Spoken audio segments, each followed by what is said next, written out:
आशा करता हूं आप सब बहुत अच्छे होंगे। दोस्तों चैनल को सब्सक्राइब करें, वीडियो को शेयर करें, लाइक करें, कमेंट करें, क्योंकि ये 3D कंटेंट है, बनाने में काफी वक्त लगता है। अगर आप चाहते हैं हम ऐसा कंटेंट बनाते रहे तो थोड़ा सा हमको सपोर्ट दे दें। आज हम बात करेंगे कुछ ऐसे लोगों की जिसकी वजह से हम बर्बाद हैं।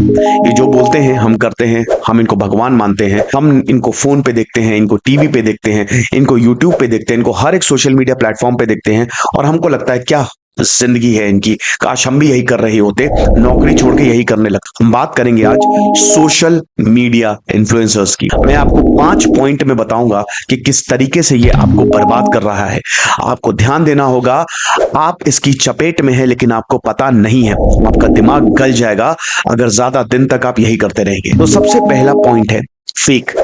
दोस्तों एल्विस यादव के पिताजी का एक इंटरव्यू आया, उसमें उन्होंने कहा कि मेरा बेटा तो गाड़ी किराए पे लेता है, उसका घर भी किराए पे है। सबसे बड़ा फैशन ब्रांड काइली जेनर, क्या आपको पता है उन्होंने बहुत सारे फॉलोअर्स खरीदे हुए हैं? आपने बिल्कुल सही सुना, बहुत सारे लोग फेक लाइफस्टाइल दिखाते हैं। कैरी मिनाटी सबसे बड़े यूट्यूब के सोशल मीडिया इन्फ्लुएंसर्स, वो कहते हैं कि काश मैं कैरी मिनाटी नहीं होता, मैं सिर्फ अजय नागर होता। दोस्तों हम इनकी लाइफस्टाइल को देख के बहुत ज्यादा इंप्रेस हो जाते हैं। हमको लगता है वाह क्या बात है, बड़ी गाड़ियां, बड़ा घर। हमको लगता है कि यार यही तो जिंदगी है, हमको भी यही जिंदगी जीनी चाहिए। लेकिन क्या आपको पता है कि ये सब कुछ फेक होता है? बहुत सारे सोशल मीडिया इन्फ्लुएंसर्स इसके पैसे देते हैं। आप आराम से पैसे देके अपने इंटरव्यू करवा सकते हैं, अपने फॉलोअर्स बढ़वा सकते हैं, लाइक्स भी बढ़वा सकते हैं।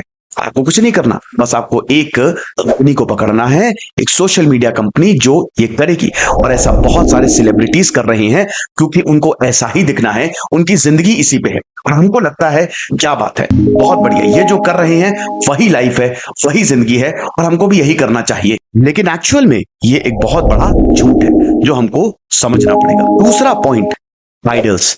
हमको याद रखना चाहिए हम अपने कौन से आइडल्स को सेट कर रहे हैं। कोट याद रखिए, बहुत ही शानदार किताब मैंने पढ़ी थी, उसमें लिखा था कि जो स्ट्रॉन्ग मैन है वो बहुत ही अच्छे समय को लेके आते हैं, लेकिन अच्छा समय वीक मैन को लेके आता है और ये वीक मैन समय को और खराब कर देते हैं। आज का मर्द वीक है, क्यों? क्योंकि हमने किसको आइडल बनाया है? किसी ने चाय बेचने वाले को आइडल बना दिया, किसी ने कचौड़ी वाले को आइडल बना दिया और किसी ने एक पाव बेचने वाले को आइडल बना दिया, जो बहुत ही गलत तरीके से व्यवहार कर रहे हैं, बहुत ही गलत तरीके से बर्ताव कर रहे हैं। उनको यह समझना पड़ेगा कि हम कौन से आइडियल्स को सेट करते हैं। अगर आप जर्मनी में जाओगे तो वहां की यूनिवर्सिटीज कमाल की है, हमेशा से कमाल की रही हैं। बड़े बड़े साइंटिस्ट इंक्लूडिंग एल्बर्ट आइंस्टीन भी वहां से पढ़े।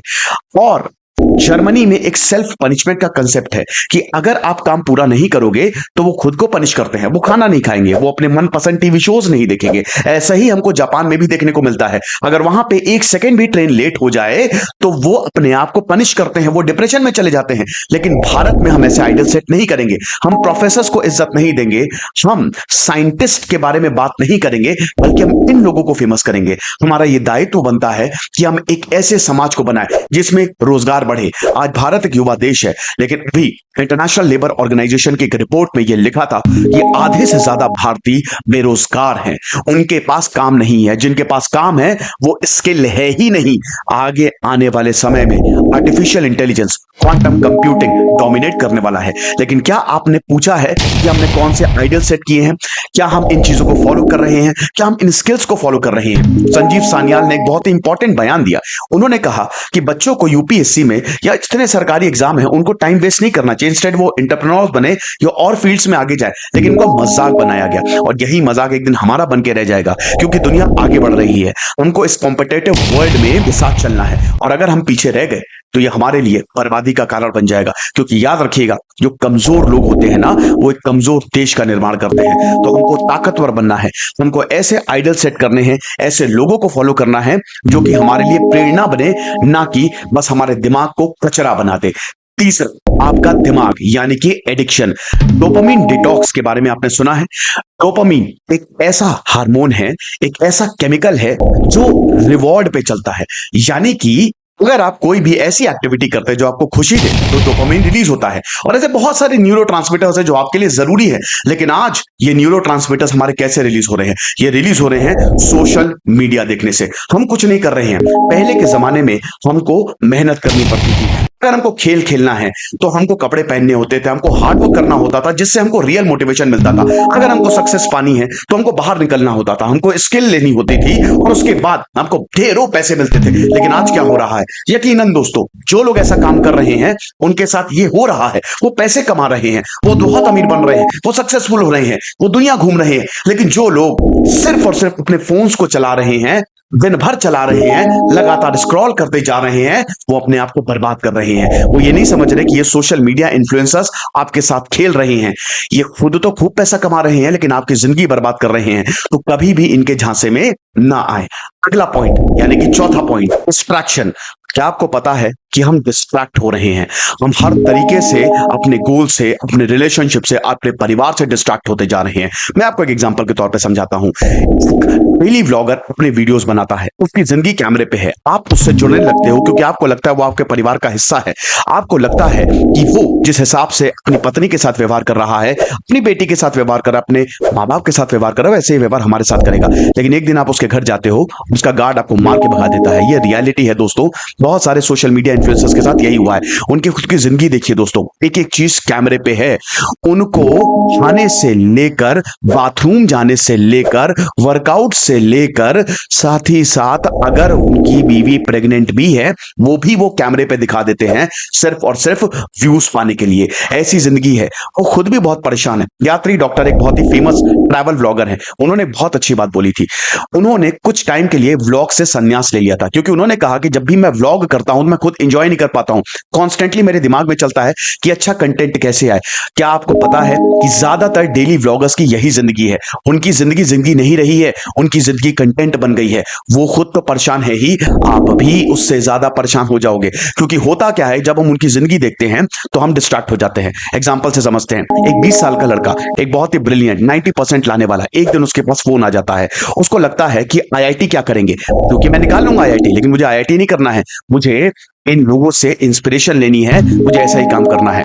एक इंसान जो कि इतना ब्रिलियंट साइंटिस्ट या इंजीनियर हो सकता था, वो अपने गोल से डिस्ट्रैक्ट होकर ये सारी चीजों में लग जाता है। 2 साल वो खुद मेहनत करता है, ना ही उसका सोशल मीडिया ग्रो होता है और ना ही वो एक अच्छा इन्फ्लुएंसर बनता है। उसको सिर्फ और सिर्फ डिप्रेशन मिलता है और अल्टीमेटली वो एक ऐसे रास्ते पे चला जाता है जिसपे कोई नहीं जाना चाहता। वो रास्ता आप सब जानते हैं।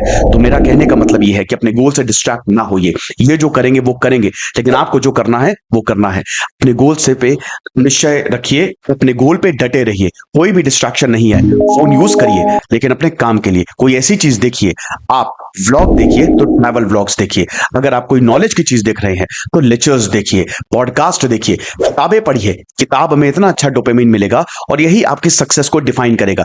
लेकिन अगर कोई ऐसी चीज आप देख रहे हैं जिसमें आपको कुछ भी नहीं करना पड़ रहा है, आपकी नॉलेज जीरो है, आप जो नहीं कर रहे हैं, आप सिर्फ पड़े हुए हैं, आपको खुद भी लग रहा है कि मैं कर क्या रहा हूं, दिमाग छन्ना सा गया है, तो उसी वक्त उन चीजों को बंद कर दे। क्योंकि जो सोशल मीडिया पे दिख रहा है वो एक्चुअल में सच नहीं है। और सबसे आखिरी पॉइंट और महत्वपूर्ण पॉइंट, साइकोलॉजी हैकिंग।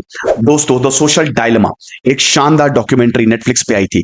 उसमें यह बताया गया था कि जो सोशल मीडिया कंपनी है ये आपकी साइकोलॉजी, आपके दिमाग पर कब्जा कर रहे हैं, ये अतिक्रमण करते हैं। एग्जांपल के तौर पे ये सोशल मीडिया इन्फ्लुएंसर्स करते क्या है, ये अपने फॉलोअर्स बढ़ाते हैं और उसके बाद आपको प्रोडक्ट बेचते हैं। वॉल्ट एक बहुत ही इंपॉर्टेंट, बहुत ही बड़ी क्रिप्टो करेंसी कंपनी, इसने क्या किया, इसने सोशल मीडिया से, बहुत सारे सोशल मीडिया इन्फ्लुएंसर्स से अपने ऐप, अपनी कंपनी को प्रमोट करवाया और बाद में ये सबका पैसा लेके भाग गई। कैसे? क्योंकि ये बैंकरप्ट हो गई, पब्लिक का पैसा डूब गया। बहुत सारी बेटिंग एप्स जिसपे आईपीएल चल रहा है, क्या हो रहा है, एक जबरदस्त इंजीनियर, सरकारी इंजीनियर, उसने आत्महत्या कर ली क्योंकि इस बेटिंग ऐप के चक्कर में उसके पास पैसे नहीं थे।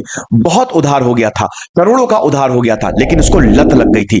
और ये सब कौन प्रमोट कर रहा है? ये वो क्रिकेटर्स प्रमोट कर रहे हैं जिनको हम अपना भगवान मानते हैं। ये इन्फ्लुएंसर्स प्रमोट कर रहे हैं जिनको हम अपना भगवान मानते हैं। हमको इन लोगों से बचना होगा क्योंकि अल्टीमेटली होता क्या है कि ये सोशल मीडिया इन्फ्लुएंस अपनी फॉलोइंग बढ़ा के आपको कुछ भी बेच सकते हैं और आप इनको खरीद लोगे। हो सकता है कोई ऐसी चीज बेच दे जिससे आपको प्रॉब्लम हो जाए। एक बहुत बड़ा सोशल मीडिया इन्फ्लुएंसर कहता है कि मैगी खाओ, बॉडी बनाओ। ये कितना डेंजरस है, ये कितना खतरनाक है। और भी बहुत सारे ऐसे प्रोडक्ट बिक रहे हैं जिनकी कोई मान्यता नहीं है, लेकिन क्योंकि सोशल मीडिया इन्फ्लुएंसर है, उनको पैसे मिल रहे हैं, 1-1 लाख रुपए मिल रहे हैं पर वीडियो के, पर व्यू के, तो वो बेचे जा रहे हैं। बहुत खतरनाक बिजनेस है। इसमें असली में परेशान कौन है? हम। ये बड़ी बड़ी सोशल मीडिया कंपनी आपकी साइकोलॉजी को, आपके दिमाग को हैक कर रही हैं, न्यूरोट्रांसमीटर्स निकाल रही हैं, गलत वजह से निकल रहा है, जिसकी वजह से आप बर्बाद हो रहे हैं। यही सोशल मीडिया इन्फ्लुएंसर्स, यही सोशल मीडिया कंपनीज आपकी सीधा दिमाग पे हमला कर रहे हैं। एक चीज जो आप यूट्यूब पे देखेंगे या आप कहीं पे भी देखेंगे, वो आपको हर सोशल मीडिया प्लेटफॉर्म पे दिखेगी। इन्हीं एड से ही तो कमाई होती है और इन्हीं एड से ही सोशल मीडिया इन्फ्लुएंसर्स तो कमा रहे हैं, लेकिन आपको क्या मिल रहा है? परेशानी। तो याद रखें दोस्तों, हमेशा अपनी प्रायोरिटीज पहले रखें। हमको करना क्या है? सबसे पहली बात, जो मैंने आपको 5 पॉइंट बताए, उन पे गौर करिए। कोई भी प्रोडक्ट खरीदने से पहले उनको देखिए कि वो कैसा है, रिसर्च करिए। अपना प्रोफेशन छोड़ के सोशल मीडिया इन्फ्लुएंसिंग इंडस्ट्री में ना आए। अगर आप इसको फुल टाइम करना चाह रहे हो, अगर आपने दृढ़ निश्चय कर लिया है, तभी आए। या अगर आपका पैशन है, किसी को देख के अपनी स्किल को नहीं कॉम्प्रोमाइज करें। अगर विराट कोहली ये सोचते कि मैं क्रिकेट छोड़ के सोशल मीडिया इन्फ्लुएंसर बन जाता हूं, तो बहुत दिक्कत हो जाती, क्योंकि वो एक जबरदस्त क्रिकेटर है। तो अगर लता मंगेशकर सोचती कि मैं गाना छोड़ के सोशल मीडिया इन्फ्लुएंसर बन जाती हूं, हालांकि उनके जमाने में नहीं था, लेकिन मैं आज के जमाने के हिसाब से बात कर रहा हूं, तो ये बहुत बड़ी दिक्कत हो जाती। तो आप समझ सकते हैं, फ्लो स्टेट आपको पता है क्या होती है? फ्लो स्टेट वो होती है कि जब आपका पैशन आपके काम से मिल जाए, अपने पैशन को अपना काम बनाए, फोन को एंटरटेनमेंट के लिए रखे, कम स्क्रीन टाइम कम से कम हो सके, और साथ ही साथ जो आपकी प्रायोरिटीज है वो सबसे पहले नंबर पे होनी चाहिए। बाकी चीजों तो बाद में है। स्किल सीखिए, किताबें पढ़िए, अच्छे लोगों से मिलिए और फोन से थोड़ा सा दूर रहिए। धन्यवाद।